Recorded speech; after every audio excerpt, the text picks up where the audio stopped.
राधे राधे दोस्तों, आप लोग कैसे हैं। आशा करती हूँ आप लोग भी बहुत अच्छे होंगे। इस बार दोस्तों नागपंचमी पंचांग के अनुसार श्रावण मास के शुक्ल पक्ष की पंचमी तिथि यानी 28 जुलाई दोपहर 12:40 से शुरू होगा और इसका समापन 29 जुलाई दोपहर 3:15 पर समाप्त होगा।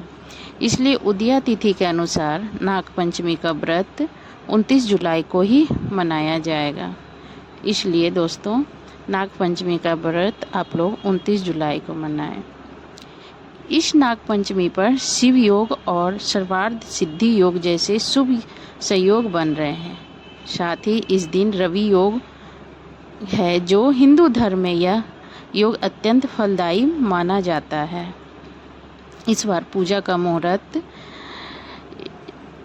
नागपंचमी के दिन पूजा का सबसे उत्तम समय सुबह 5:41 से लेकर के सुबह 8:23 तक का रहेगा।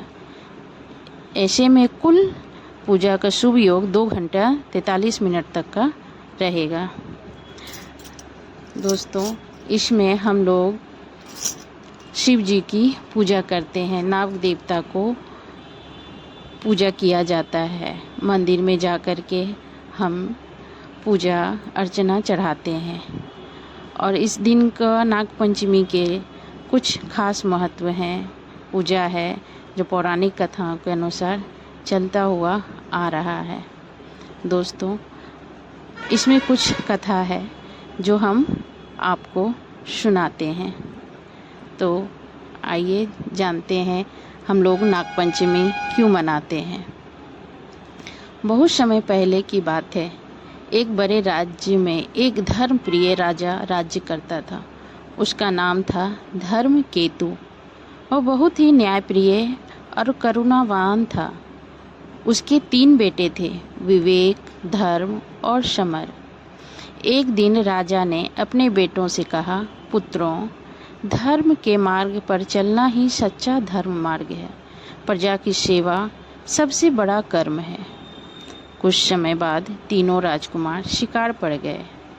वे जंगल में घूमते घूमते एक पुराने कुएं के पास पहुंचे। कुएं में उन्होंने देखा कि एक सांप गिरा हुआ है जो बहुत ही बुरी तरीक़ा से तड़प रहा है।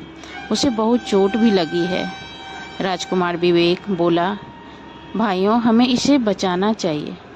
समर ने कहा, पर यह तो जहरीला है, कहीं हमें काट न ले। धर्म ने कहा, जीवन बचाना ही सबसे बड़ा धर्म है।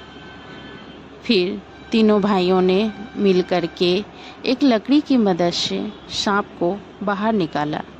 जैसे ही सांप बाहर आया वह एक दिव्य रूप में बदल गया। वह कोई साधारण सांप नहीं था, वह स्वयं नाग देवता थे। नाग देवता बोले, हे राजकुमारों, तुमने मेरी प्राण की रक्षा की है। मैं तुमसे प्रसन्न हूँ। बताओ क्या वरदान दूँ। फिर राजकुमार धर्म ने हाथ जोड़कर बड़े सरल हृदय मन से कहा, हे नागदेव, हमने तो बस अपना धर्म निभाया है। नागदेव ने मुस्कुराकर कहा, फिर भी मैं तुम्हें आशीर्वाद देता हूँ। तुम्हारे राज्य में सदा सुख शांति बनी रहेगी। कोई भी नाग या विष तुम लोगों को नुकसान नहीं पहुँचा सकेगा। उस दिन के बाद से ही राजा धर्मकेतु ने श्रावण शुक्ल पंचमी को नागपंचमी के रूप में मनाना शुरू किया।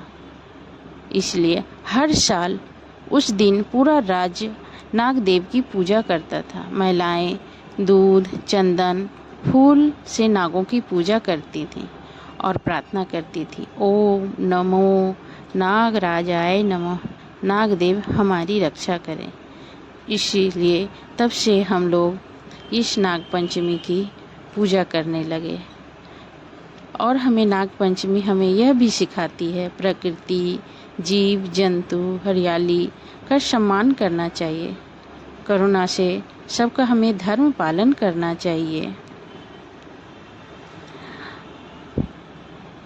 आप आप भी इस नाग पंचमी पर नाग देवता की पूजा करें और उनका आशीर्वाद प्राप्त करें। नाग देवता की जय। नाग पंचमी की आप सभी को शुभकामनाएं।